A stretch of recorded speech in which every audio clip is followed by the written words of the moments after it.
Hello दोस्तों, कैसे हो? आपका स्वागत है त्रिपान स्टडी सेंटर में। आज जो हम करने जा रहे हैं क्लास 12th एनआईएस बोर्ड का जो है चैप्टर ज्योग्राफी का चैप्टर जो है 10th है, जिसमें आज हम करेंगे इंसुलेशंस एंड टेम्परेचर, यानी सूर्य तप और जो है तापमान में जो हम अब देखेंगे जानेंगे कि इसमें क्या क्या इसमें डिफरेंस होती है। लेकिन आपको मैं बता दूं कि ये टॉपिक जो है हर एक क्लास के बच्चों के लिए इम्पोर्टेंट रहेगा, चाहे वो सीबीएसई में पढ़ते हों, चाहे एनआईएस बोर्ड में पढ़ते हों, चाहे यूपी बिहार बोर्ड के बच्चे हों। इवन कि जो बच्चे जो है यूपीएससी एग्ज़ाम की तैयारी कर रहे हैं, चाहे कोई भी एसएससी की एग्ज़ाम की तैयारी कर रहे हैं, उन सभी के लिए बहुत ही महत्वपूर्ण टॉपिक इसके अंदर है।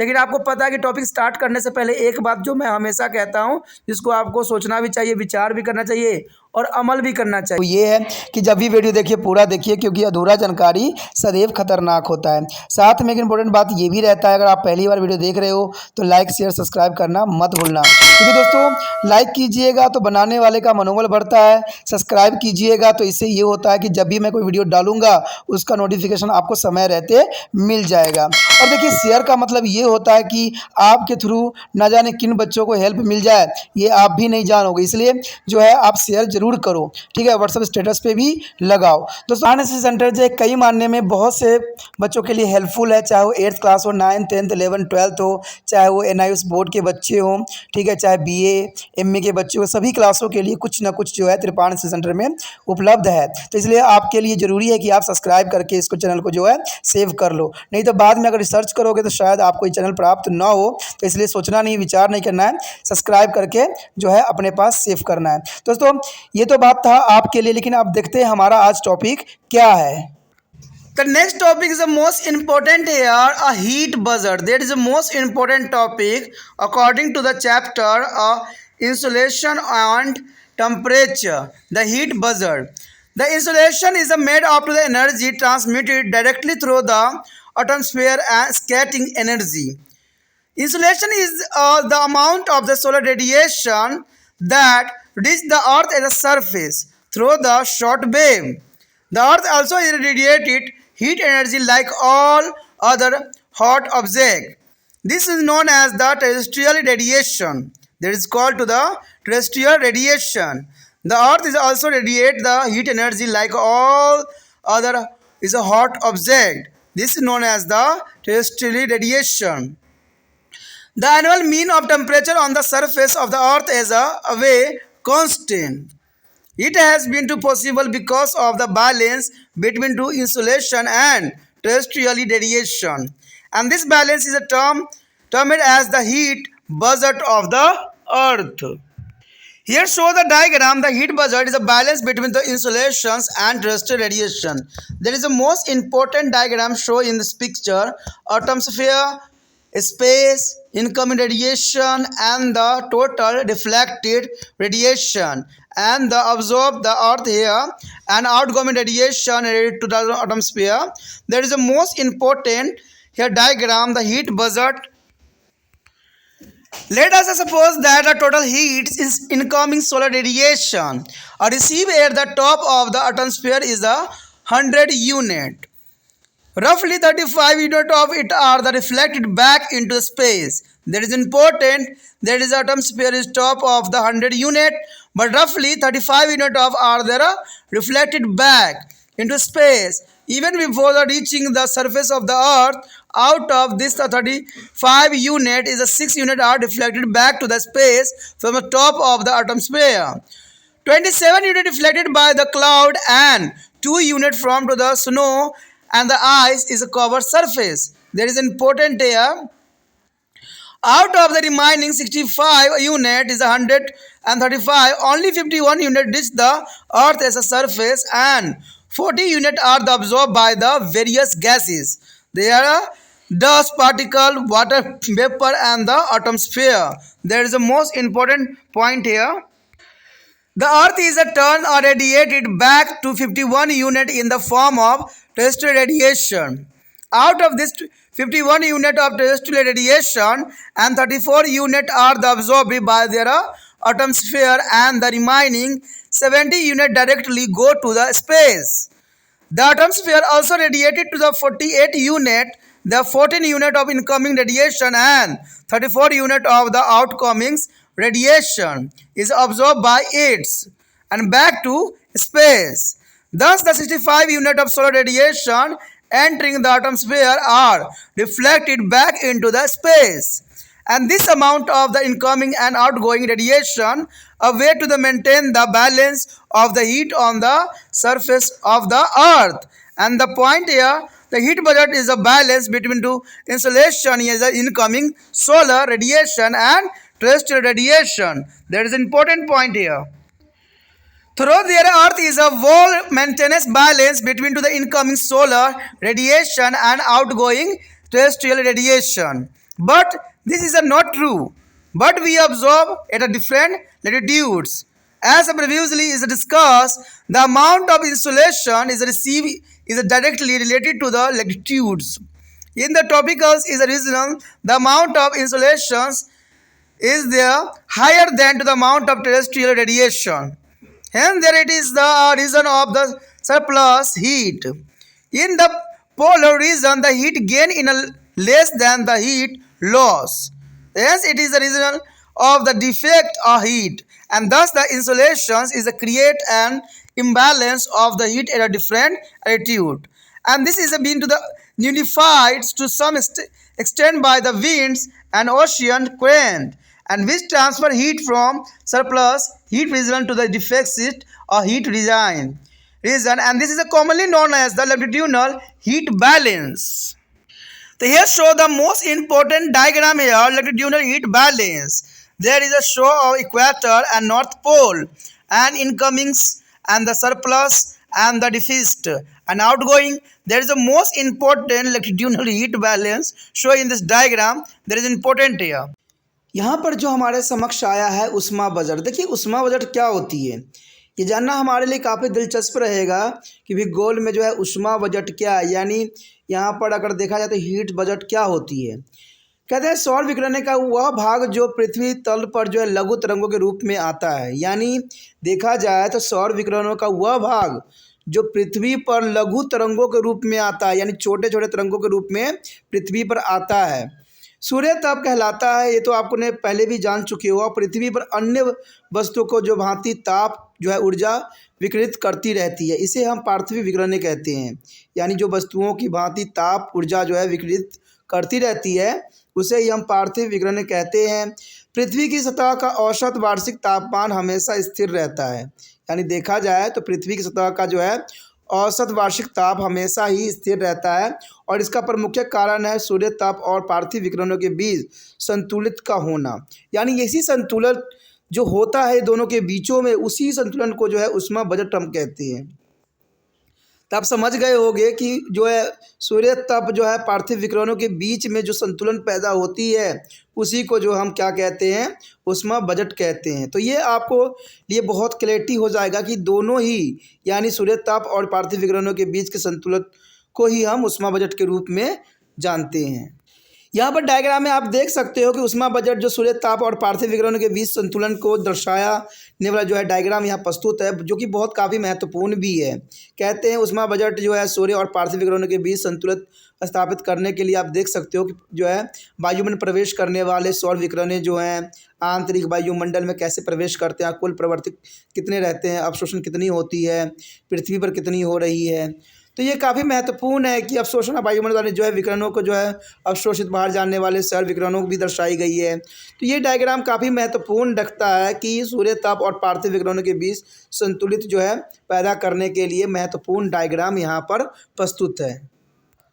इसी बात को जानने के लिए यदि हम कल्पना करें तो वायुमंडल की ऊपरी सीमा पर सूर्य ताप की जो है 100 इकाई प्राप्त हो रही है, और इसमें से लगभग 35 इकाई पृथ्वी तल पर आने से पहले ही अंतरिक्ष में परिवर्तित हो जाती है। देखिए जो है कहते हैं ऊपरी सीमा से सूर्य के अस्त की जो है 100 इकाई प्राप्त हो रही है, लेकिन इसमें से लगभग 35 इकाई जो है पृथ्वी तल पर आने से पहले ही अंतरिक्ष में परिवर्तित हो जाता है, और इन 35 इकाइयों में से 6 इकाई वायुमंडल की ऊपरी सीमा से अंतरिक्ष को परिवर्तित हो जाता है, और 27 इकाइयाँ जो होते हैं बदलों द्वारा जो है 2 इकाई धरातल के हिम और बर्फ से ढके क्षेत्रों द्वारा परिवर्तित हो जाती है।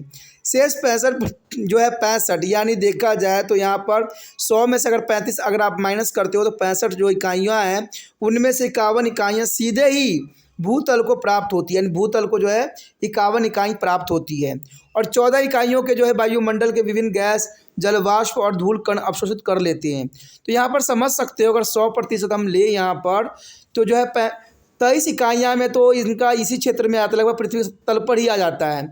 अगर उसमें से अगर हम 35 माइनस कर दें 100 में से तो 65 बच जाता है, तो 65 का भी विभाजन हो जाता है, यानी 65 जो होता है सीधे पृथ्वी तल की जो है 51% आता है और 14% जो है वायुमंडल के विभिन्न गैस जैसे जलवाष्प, धूल कण आदि अवशोषित कर लेते हैं। तो ये काफ़ी महत्वपूर्ण बात यहाँ रहता है। अगर देखा जाए सूर्य ताप द्वारा प्राप्त 51 इकाइयों को पृथ्वी भी पार्थिव विकिरण के रूप में लौटा देती है और इन 51 इकाइयों में से 34 इकाइयाँ जो है वायुमंडल द्वारा अवशोषित होकर ली जाती है और शेष 17 इकाई जो है अंतरिक्ष में विलीन हो जाती है। तो ये काफ़ी महत्वपूर्ण यहाँ पर बात रहती है जो यहाँ पर बताई गई है। यदि बात हम करें वायुमंडल की अवशोषित की गई 48 इकाइयाँ यानी 14 जो होती है सूर्य ताप की ओर और 34 पार्थिव विकिरणों की ओर होती है और यह धीरे धीरे अंतरिक्ष में विलीन कर देती है और इस प्रकार जो है उष्मा के 65 इकाइयाँ जिन्हें वायुमंडल में प्रवेश किया था अंतरिक्ष में वापस कर दिया जाता है और इससे जो है सूर्य ताप और पार्थिव विकिरणों के मध्य एक संतुलन बना रहता है। तो ये काफ़ी महत्वपूर्ण है कि सूर्य ताप और पार्थिव विकिरणों के बीच एक मध्य जो है संतुलित बना जाता है, उसी को हम जो है बजट उष्मा कहते हैं। तो काफ़ी महत्वपूर्ण बात है, यहाँ पर पॉइंट के रूप में भी दर्शाया गया है कि सूर्य ताप और पार्थिव विकिरणों के मध्य बने संतुलन को जो है उष्मा बजट कहते हैं। तो काफ़ी महत्वपूर्णता यहाँ पर रखती है। आगे जो हमारा टॉपिक है बहुत महत्वपूर्ण है, अक्षांशीय उष्मा संतुलन। तो ये जानना आपके लिए काफ़ी रोचक रहेगा। चलिए देखते हैं जो है अक्षांशीय उष्मा संतुलन क्या है। हमारे समक्ष आया है अक्षांशीय उष्मा संतुलन। देखिए ये काफ़ी महत्वपूर्ण है। यद्यपि जो है संपूर्ण पृथ्वी पर सूर्य ताप और पार्थिव विकिरणों के बीच संतुलन बना रहता है जो कि बहुत काफ़ी जरूरी भी है, परंतु यह संतुलन विभिन्न जो है अक्षांशों के मध्य कायम नहीं रह पाता है, यानी सभी के समक्ष जो है अक्षांशों के बीच ये जो संतुलन है वो जो है कायम नहीं रह पाता। और जैसा कि हम पहले बता चुके हैं कि सूर्य ताप की मात्रा और पार्थिव विकिरणों का सीधा संबंध अक्षांशों से ही है। कहते हैं उष्मा कटिबंधीय जो है प्रदेश में सूर्य ताप की मात्रा पार्थिव विकिरणों से अधिक होती है, यानी देखा जाए तो कटिबंधीय प्रदेश जहाँ होती है वहाँ पर जो है सूर्य ताप की मात्रा पार्थिव विकिरणों से कहीं अधिक होती है। इसलिए यह जो है अतिरिक्त जो है ताप का क्षेत्र होता है और ध्रुवीय क्षेत्र में ताप प्राप्ति ताप हर्ष की अपेक्षा कम हो जाती है। अंततः यह ताप जो है अभाव का प्रदेश है, यानी यहाँ पर देखा जाए तो ताप का हर्ष हो जाती है जिसके कारण जो है यहाँ ताप का काफ़ी जो है अभाव पाया जाता है और इस प्रकार सूर्य ताप विभिन्न अक्षांशों के मध्य जो है उष्मा असंतुलन पैदा कर देती है। तो ये जनरल सी बात है, इसमें कोई दो राय नहीं है कि इसका जो है सूर्य ताप विभिन्न अक्षांशों के मध्य उष्मा जो है असंतुलन पैदा कर देती है। धरातलीय पवनों और महासागरीय धरातलीय अतिरिक्त जो है ताप क्षेत्र से ताप अभाव क्षेत्र की ओर उष्मा का स्थानांतरण करके इसे असंतुलन को कुछ सीमा तक कम जरूर किया जा सकता है और इसी को सामान्यतः जो है अक्षांशीय उष्मा संतुलन कहते हैं। तो आप समझ गए होंगे कि अक्षांशीय उष्मा संतुलन क्या होती है, यानी जो ये बढ़ाव उतार और चढ़ाव जो होती है, जो उष्मा के हर्ष होती है, ठीक है, और ये सब ताप के अभाव के कारण ऐसे क्षेत्रों में कई क्षेत्रों में देखने को मिलता है और इस प्रकार सूर्य ताप के विभिन्न अक्षों के मध्य उष्मा के जो असंतुलित पैदा करता है। धरातलीय पवनों और महासागरीय धरातल जो है अतिरिक्त ताप क्षेत्र के ताप प्रभाव को क्षेत्र की उष्मा का स्थानांतरण करके इस संतुलन को कुछ सीमा तक जरूर कम कर देते हैं और इसी के जो सीमा तक कम करते उसी को ही जो है हम नाम देते हैं अक्षांशीय उष्मा संतुलन कहते हैं। तो काफ़ी महत्वपूर्ण बात रहती है यहाँ पर। इसी बात को अगर हम डायग्रामेटिक समझने की कोशिश करें तो यहाँ पर डायग्राम जो है बिल्कुल साफ दिखाया गया है कि अक्षांशीय उष्मा संतुलन। आप देख सकते हो कि यहाँ पर जो है वरिगामी, ठीक है, अंतः प्रवेशीय।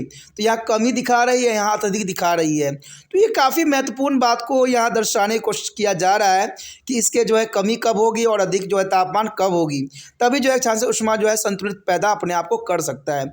यही बात हर जगह ये लागू होती है कि संतुलन जब तक रहेगा नहीं, चाहे वो हमारा शरीर हो चाहे हमारा पृथ्वी हो, दोनों में संतुलित होना बहुत ही महत्वपूर्ण है। अगर ये संतुलित नहीं रहेगी तो न जाने कितने प्रकार के जो है विकारें पैदा हो सकती है। So our next important topic arrive here, global warming. Global warming is the most important topic here. The global warming is one of the major environmental problem our earth is facing. That is important here. Global warming is one of the major environment problem our earth are facing, and scientists see it is a close association with the depletion of the stratospheric ozone layer and the increasing the atmospheric carbon dioxide. That is important. The scientists observe here the depletion and the stratospheric ozone layer is increasing the atmospheric carbon dioxide. As you know that the upper portions of the stratosphere contain a layer of the ozone gas. The ozone is capable of the absorbing a large amount of sun as a ultraviolet radiation, thus the preventing it from the reaching the earth as a surface. Scientists have realized that is the thickness of the ozone layer is the reducing, and this is a distribution of the balance of the gas in the atmosphere is increasing the amount of the ultraviolet radiation reaching the earth. You know that there is the most important here. The ozone is capable of absorbing to the large amount of sun ultraviolet radiation, thus preventing it from reaching the earth's surface. And scientists have realized that is the thickness of the ozone layer is the reducing. The ultraviolet radiation is responsible for the increasing to the global temperature of the Earth's surface. Besides, it can be several burn human beings as a skin, increase the incidence of the skin cancer, destroy contain microscopy from of life and damage plant. That is important for the ultraviolet here ray, the radiation, and there is a main effect here skin cancer, destroy contain of microscope from and the damage of plant and the motia bin. There is the gradually is a increasing in the carbon dioxide content of the atmosphere. It is estimated that the carbon is a dioxide is the content of atmosphere has increasing 25% in the last hundreds year. Carbon dioxide allowed to the insulation to the pass through the but absorbing tertiary radiation. Increase of the carbon dioxide in the atmosphere has to be effect of the rising of the atmospheric temperature. It is estimated that the temperature of atmosphere has increased by about 0.5% in the last 1000 year. You know that there is the last of 0.5 Celsius in the last 1000 year the atmosphere is increasing of temperature. The large scale of deforestation and fossil fuel burning, their reason, and burning of the garbage and combustion of the process in the factories and volcanic eruptions are some of the factors responsible for the increasing of the carbon dioxide in the atmosphere. There is a most important topic here. If the depletion of the ozone layer and the increasing in the carbon dioxide content of continue, the time would be a come when the temperature of the atmosphere will be rise to be a extent that is would be a melt polar ice cap and increasing the sea level and causing to the submergence of coastal region and island. The phenomenon of the worldwide increasing of atmospheric temperature due to depletion of the ozone layer and the increasing of carbon dioxide content is known as the global warming. You know that what is the global warming? The global warming is a rising for the ice cap, increasing the sea level and the submergence of the coastal region. There is the effect. And there is the global warming is the definition here. The phenomena of would be wild of increasing of atmospheric temperature due to the depletion of the ozone layer and the increasing of carbon dioxide content is known as the global warming. There is a 2 point here is the most important for the exam view. The longitudinal heat balance is the transfer of heat from the lower to the higher altitude, and by the winds and oceans current to be counter the imbalance created by the isolation at the different latitudes. And here the next point, the global warming is the world wide is the increasing of the atmospheric temperature due to depletion of the ozone layer, and it is the increasing of the carbon dioxide content. There is important here. यहाँ पर जो हमारे समक्ष आया है भूमंडलीय तापन, देखिए यहाँ पर ग्लोबल वार्मिंग होता है भूमंडलीय तापन का अर्थ, ठीक है, क्योंकि आपने ग्लोबल वार्मिंग काफ़ी सुना होगा, इसलिए यहाँ पर जो है भूतापीय जो है तापन का अर्थ होता है ग्लोबल वार्मिंग। तो आपको कन्फ्यूज़न ना हो इसलिए मैंने जो है इसको ग्लोबल वार्मिंग के नाम से रिप्रेजेंट किया है, ठीक है। कहते हैं समझ जरूरी है क्योंकि हिंदी थोड़ा सा कठिन होता है, ये आपको भी पता होना चाहिए। कुछ नॉलेज जो है आपको इंग्लिश में काफ़ी अच्छी रहती है। यहाँ पर भूमंडलीय तापन जो है ग्लोबल वार्मिंग को रिप्रेजेंट करता है। अगर हम देखें इसमें कि हमारी पृथ्वी की समक्ष सबसे बड़ी समस्या है भूमंडलीय तापन, यानी ग्लोबल वार्मिंग की समस्या सबसे अधिक आज के समय में पैदा हो रही है। वैज्ञानिक इसका संबंध वायु में ओजोन परत के घटने और कार्बन डाइऑक्साइड के बढ़ने से बताते हैं। देखिए ये बात तो जनरली सही है कि ओजोन परत के जो घटने का सबसे बड़ा कारण है वो कार्बन डाइऑक्साइड, क्योंकि कार्बन डाइऑक्साइड इतनी बढ़ रही है कि इसके वजह से जो है ग्लोबल वार्मिंग होना स्वाभाविक बात है, ठीक है। क्योंकि आप देख भी रहे होगे पेड़ पौधे इतना धनाधुर करते चले जा रहे हैं कि पृथ्वी पर जो है पेड़ पौधे बिल्कुल ही नहीं रह गए हैं। तो इसका सबसे बड़ा कारण बनेगा ग्लोबल वार्मिंग ही बनेगी, इसमें कोई दो राय नहीं है। हम जानते हैं कि समतल मंडल की जो है ऊपरी भाग में ओजोन गैस की परत होती है, यानी देखिए ये बहुत काफ़ी महत्वपूर्ण है, ठीक है। कोई भी एग्जाम के लिए जो भी बच्चे अपनी तैयारी करते हैं, चाहे वो रिटर्न के रूप में करते हो चाहे एमसीक्यू के रूप में करते हैं, यहाँ पर एक बात आ जाती है कि जो ग्लोबल वार्मिंग होती है समताप मंडल के ऊपरी भाग में ओजोन परत की गैस होती है, यानी जो ओजोन गैस की परत होती है वो कहाँ पर होती है, समताप मंडल में होती है। ओजोन सूर्य के हानिकारक पर्यावरण विकिरणों को अवशोषित कर लेती है, यानी ओजोन जो होती है जो सूरज से हानिकारक पर्यावरण विकिरणें आ रही होती है वो अब्जॉर्ब कर लेती है। देखिए सूरज एक आग का गोला है, अगर वो पृथ्वी पर पहुंचता है तो न जाने कितने तरह की बीमारी पैदा कर लेगा, लेकिन ओजोन ही है जो उसको अवशोषित करके जो है हम तक जो है वो हानिकारक विकिरणों को पहुंचने से रोक देती है, ठीक है। उन्हें पृथ्वी तल की तक नहीं पहुंचने देती है, और वैज्ञानिक का मत है कि ओजोन परत की मोटाई अब घट रही है। तो कारण क्या बन रहा है, वही हमारा जो है वायुमंडल में असंतुलित पैदा होना, और इस कारण वायुमंडल की गैस का संतुलन बिगड़ रहा है और सूर्य की पर्यावरणीय विकिरणें जो है धरातल पर पहुंच रही है। ये धरातल के तापमान को बढ़ने और पेड़ पौधों तथा जीव जंतु को कई तरह से प्रभावित करने के लिए उत्तरदायी है। तो इसमें कोई दो राय नहीं है। कहते हैं ग्लोबल वार्मिंग के कारण जीव जंतु को जहाँ जितनी परेशानी हो रही है उतना मनुष्यों को भी होगा, और आने वाला समय में और भी बढ़ेगा, क्योंकि आने वाला समय में आपको पता है कि 5G भी आ चुका है, तो इसका भी कोई ना कोई इफेक्ट देखने को मिलेगा, ठीक है। तो कहते हैं सारे के सारे जो होते हैं बहुत ही खतरनाक होते हैं, लेकिन इस बात को शायद सरकार जो है आंख बंद कर लेती है, जो है कहते हैं सुनती नहीं है कि भाई ये कितनी खतरनाक हो सकती है। और ये हर एक आम बंदा जानता है कि जितने भी रेडिएशन बनते हैं, रेडिएशन हो रहे हैं, उस सब के सब जो जीव जंतुओं के लिए बहुत ही घातक सिद्ध हो रहा है। लेकिन फिर भी ना जाने क्यों जो है लोग समझ नहीं रहे, सरकार समझ नहीं रही है, और जो है यहाँ के पर्यावरण को जो है बिल्कुल बिगाड़ती चली जा रही है। देखा जाए तो कम से कम 50 वर्षों में कोयला और पेट्रोलियम के उत्पादों को बड़ी मात्रा में जलाने के परिणाम स्वरूप जो वायुमंडल में कार्बन डाइऑक्साइड का अनुपात धीरे धीरे बढ़ रहा है। तो इसमें कोई दो राय नहीं है। आपने देखा ही होगा जिस प्रकार से जो है हम कोयला और पेट्रोल का इस्तेमाल कर रहे हैं, जिस प्रकार जनरेशन आगे बढ़ रही है, कहते हैं 50 वर्षों में हमने कोयला और पेट्रोल का बहुत ही अधिक मात्रा में जो है हमने यूज़ किया, जिसके कारण क्या हुआ है कार्बन डाइऑक्साइड की मात्रा धीरे धीरे बढ़ता ही चला जा रहा है, और जनजीवन के लिए जो है काफ़ी नुकसानदायक सिद्ध हो रहा है। कुछ अनुमान से ये बात साफ हो जाता है कि पिछले 100 वर्षों के अंतराल में कार्बन डाइऑक्साइड की मात्रा जो है 25% की वृद्धि हुई है। आप समझ सकते हो कि 25% की वृद्धि होना बहुत बड़ी बात का और बहुत बड़ी घटना के ऊपर संकेत कर रहा है।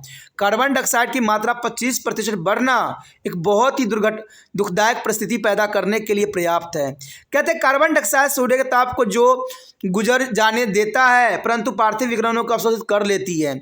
वायुमंडल में कार्बन डाइऑक्साइड की मात्रा बढ़ने के परिणाम स्वरूप जो है वायुमंडल का तापमान बढ़ रहा है। तो ये जनरल सी बात है, कार्बन डाइऑक्साइड की मात्रा बढ़ेगी तो जो है भूमंडल की तापमान जो है बढ़ेगी, इसमें कोई दो राय नहीं है। ऐसा अनुमान लगाया गया है कि 100 वर्षों में कार्बन डाइऑक्साइड की मात्रा बढ़ने के कारण वायुमंडल का तापमान जो है लगभग 0.5% से बढ़ जाएगी। देखिए ये तो अनुमान लगाया गया है, लेकिन आप लोग स्वयं ही इस बात का अनुभव कर सकते हो कि अभी जो है वातावरण में टेम्परेचर कैसे जो है उतार चढ़ाव देखने को मिल रहा है। कहते हैं कई जगहों पर तो कितने सालों के रिकॉर्ड भी टूट रहे हैं। तो ये बहुत बड़ा संकेत है आने वाला समय के लिए कि जो ग्लोबल वार्मिंग के कारण जो है न जाने कितने तरह के जो है समस्याओं का सामना करना पड़ सकता है जनजीवन को। तो इसके लिए सतर्क रहना बहुत ज़रूरी है। कहते हैं आम बंदे सतर्क हो भी जाएं, लेकिन इसको जो है विश्व स्तर पर जो है इसको सोल्यूशन करने की आवश्यकता है। कहते हैं एक बंदा इसमें कुछ भी नहीं कर सकता जब तक सरकार की तरफ से कोई जो है सख्त कदम ना उठाया जाए। कहते हैं बड़े पैमाने पर वनों के विनाश हुआ है, कूड़े करकट का जलाना, कारखानों में दोहन क्रियाएं और ज्वालामुखी के उद्गारों के कारण भी वायुमंडल में कार्बन डाइऑक्साइड की मात्रा बढ़ गई है। देखिए ज्वालामुखी का फटना कहते हैं इंसानों के बस में नहीं है, लेकिन ये जो वनों का विनाश कर रहे हैं, कूड़ा करकट जला रहे हैं, कारखाने में दोहन प्रक्रिया कर रही है, तो इंसानों के हाथों में है। और ये इंसान जो है अगर अपनी अक्लमंदी का इस्तेमाल करे तो पर्यावरण का जो है काफ़ी मात्रा में जो है भलाई हो जाए। लेकिन लोग जो है अपने पैसों की लालच में और पैसों के जो चमक में जो है पर्यावरण को कुचल रहे हैं। तो शायद उनको ये बात पता नहीं है कि आने वाला समय में कहीं पर्यावरण उनको स्वयं ही कुचल ना दे, क्योंकि पर्यावरण भी किसी को छोड़ती नहीं है। और इसका कुछ समय में आपने इसका प्रकोप भी देख लिया होगा पर्यावरण का। तो इसलिए कहते हैं कि समझदारी ही सबसे बड़ी बचाव है, क्योंकि पर्यावरण के लिए हर एक जीव जंतु जो है महत्वपूर्ण है। चाहे हम इंसान हो, चाहे वो जीव जंतु हो, चाहे पेड़ पौधे हो, इस पर्यावरण के लिए हर एक चीज़ जो है अपने स्थान में बहुत महत्वपूर्ण स्थान रखता है। और इवन कि ये बैलेंस करने के लिए भी काफ़ी ज़रूरी है। अगर ये जीव जंतु भी न रहें तो बैलेंस होना संभव नहीं है। और इसका एग्जाम्पल आप लोगों के समक्ष है। कहते हैं पहले गिद्ध हुआ करती थी, तो आपने देखते थे कि वो जो है मरे हुए जीव जंतु के मांस तक नोच के खा जाती थी, जिसकी वजह से वो सड़ता नहीं था, गलता नहीं था, वायु प्रदूषित नहीं होती थी। लेकिन आज गिद्ध जो है इंसानों की गतिविधियों के कारण नष्ट हो गया, जिसकी वजह से आज देखोगे कि जीव जंतु ऐसे मरे पड़े रहते हैं, सड़ते रहते हैं, गलते रहते हैं। तो ये बहुत बड़ी संकेत है मनुष्य के लिए कि अभी भी संभलने की आवश्यकता है।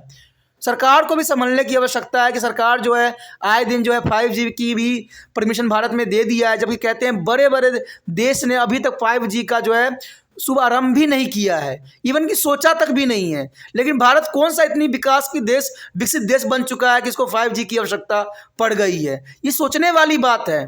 और ये सोचेंगे, कोई बड़े नहीं सोचेंगे, हम सभी व्यक्तियों को सोचना है। जो बच्चे वीडियो देखते हैं उन सबको इस बात की सोचने की आवश्यकता है कि आखिर सरकार ने जल्दबाजी क्यों की। कहते हैं बड़े बड़े देश में अभी तक 5G नहीं आया क्योंकि इसका प्रभाव जो है बहुत ही बुरा पड़ने वाला है मनुष्य पे। लेकिन ये भारत में ही क्यों लॉन्च किया गया, ये बहुत बड़ा प्रश्न चिन्ह है उन सभी व्यक्तियों के लिए। बहुत जो बुद्धिजीवी व्यक्ति सब हैं उनके लिए भी बहुत बड़ी समस्या वो है ये, और उनको भी सोचना चाहिए। इसको जो है नेशनल लेवल पर रखने की आवश्यकता है, इसमें विचार विमर्श करने की आवश्यकता है। चलिए ये कोई भी बात हो, मैं इसमें कुछ कहना संभवतः नहीं समझता हूँ, क्योंकि आपको पता है कि मेरे कहने से कुछ होने वाला तो हुआ है नहीं। कहते हैं जब बड़े बड़े लोग ही अपनी जो है महानता का परिचय दे रहे हैं तो एक इंसान से कहने से कुछ भी नहीं होने वाला है। यदि ओजोन परत का हर्ष और कार्बन डाइऑक्साइड की मात्रा में वृद्धि इसी प्रकार होती रही तो ऐसा समय आ सकता है जब वायुमंडल का तापमान इस सीमा तक बढ़ जाएगा कि इसके ध्रुवीय जो है हिम चादर पिघल सकती है। और आपको पता है अगर हिम चादर पिघल गई यानी बर्फ़ जो है पिघल गई तो दुनिया में जो है पूरा प्रलय आ जाएगा। और इसका आप लोग समय समय पर उदाहरण भी देख सकते हो। कहते हैं कहीं पर भूकंप की तरह दरारें फटना, कहीं पर जो है पानी के जो है बाढ़ आ जाना, ये सभी संकेत के रूप में है कि आने वाला समय में जो है बहुत बड़ा जो है कहते हैं प्रलय आने की संकेत दिया जा रहा है। समुद्री तल की ऊंचाई होने से जो है तटीय भाग तथा द्वीप जो है पानी में डूब सकते हैं। बहुत से जो है द्वीप समूह जो है डूब सकते हैं, इसमें कोई दो राय नहीं है। ओजोन परत के हर्ष और जो है कार्बन डाइऑक्साइड में वृद्धि के कारण सारी पृथ्वी के तापमान में बढ़ने की जो है भूमंडलीय तापन कहलाता है। तो भूमंडलीय तापन यानी ओजोन के बारे में आप समझ गए होंगे कि ओजोन परत को जो है हर्ष और जो है कार्बन डाइऑक्साइड में वृद्धि के कारण सारी पृथ्वी में तापमान बढ़ने को जो है भूतापन कहते हैं।